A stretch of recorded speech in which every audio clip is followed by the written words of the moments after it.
Est-ce que Chanel a été ou est une Tisa? J'ai été Tisa, mais là, je vais dire que je suis en phase... je suis célibataire. Des Tisa? D'accord. J'espère que quelqu'un va changer mon statut. Mais qu'est-ce que vous avez retenu de cette période où justement, on va expliquer, Tisa, donc c'est une maîtresse. C'est une maîtresse. Voilà. Oui. Qu'est-ce que vous retenez de, si je peux dire, cette expérience? C'est pas mauvais.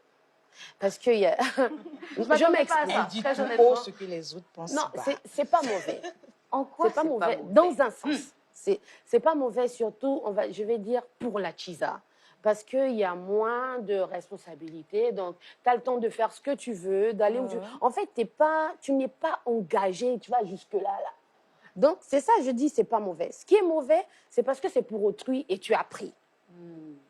En chantant Tisa Mbengue, je ne suis pas en train de dire que Tisa, c'est le modèle à suivre. Non. Comme j'ai dit, je suis témoin de mon temps. Je parle de quelque chose qui existe. Je n'ai rien inventé. J'ai juste apporté une nouvelle appellation qui est un peu marrante et tout. Mais c'est un fait de société. Les Tisa sont là. Mais sauf que c'est devenu comme une sorte d'hymne aux maîtresses. Elles brandissent les paroles, elles prennent pour narguer. Parce qu'après, il y a eu un grand débat sur les réseaux sociaux.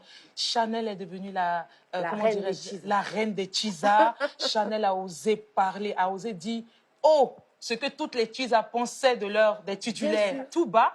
Et aujourd'hui, elles sont à l'aise de dire « Oui, tu m'appelles Tisa Mbengue, mais c'est moi qui tiens ton mari. » Est-ce que vous en êtes fiers?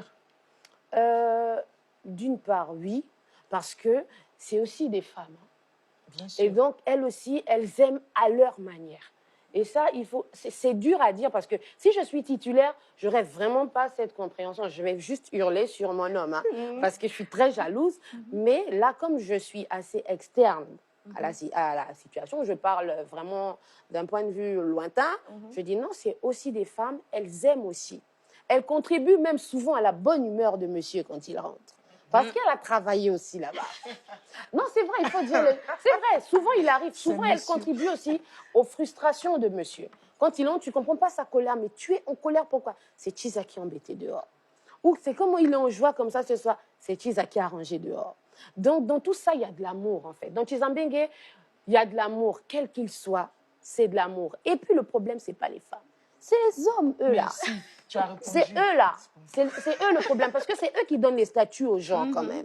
Et souvent, il y a d'autres Tisa, souvent, on les diabolise, mais il y a des femmes vraiment qui sont amoureuses, qui veulent vivre une histoire, mais qui sont peut-être tombées sur la mauvaise personne, ne sachant pas d'abord qu'il était engagé et tout. Parce que la Tisa, c'est pas forcément... Elle l'a pas décidé, oui. Exactement, parce que dans Tisa, après, il y a beaucoup de facettes. Parce que Tisa Mbengue aussi, quand tu n'as pas encore le statut de femme mariée, tu es une Tisa. Parce que tu n'as pas de statut. Après, dans Tisa aussi, il y a celles-là qui acceptent d'être Tisa, qui ne veulent même pas se marier, qui n'ont pas de projet. Elle, c'est juste... Comme on dit chez nous, tu te fais là, tu prends ton gain et puis c'est bon, tu pars. On sent la Gabonaise qui a parlé.